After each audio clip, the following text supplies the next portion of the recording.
বাবুর মা দেখো, আজ বড় একটা কাজ পেয়েছি, সাথে পুরো সপ্তাহের বাজার একবারে নিয়ে এসেছি। আলহামদুলিল্লাহ, তোমার ফেরার পথ চেয়েই বসেছিলাম। আল্লাহ সত্যি আমাদের মুখ তুলে চেয়েছেন। বাবা, এটা কি আমার জন্য? কত সুন্দর খেলনাটা।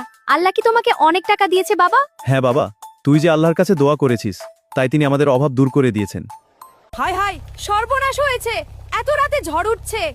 ইন্না লিল্লাহ, এত রাতেই এমন বিপদ? তোমরা চিন্তা করবা না, আল্লাহ যা করেন ভালোর জন্যই করেন। আবার আমাদের সব শেষ হয়ে যাবে? সব কি আজ পানিতে ভেসে যাবে? বউ, রিজিক যে দিয়েছেন তিনি রক্ষা করবেন। চলো উঁচুতে থাকা ওই পুরনো মসজিদটায় গিয়ে আশ্রয় নেই। হ্যাঁ চলো তাড়াতাড়ি। হ্যাঁ, ভয় নেই। বাবা, আমি খুব ভয় পাচ্ছি। পানি কি আমাদের নিয়ে যাবে? ভয় নেই বাবা, দোয়া পর। যার কেউ নেই তার আল্লাহ আছেন, তিনি আমাদের ডোবাবেন না। আমরা বেঁচে গেলাম গো, কিন্তু কাল সকালে আমাদের কি হবে? সব তো শেষ। যিনি আজ রাত পার করে দিলেন, তিনিই কালকের সকালের ব্যবস্থা ঠিকই করবেন। শুকরিয়া আদায় করব, আল্লাহ মহান।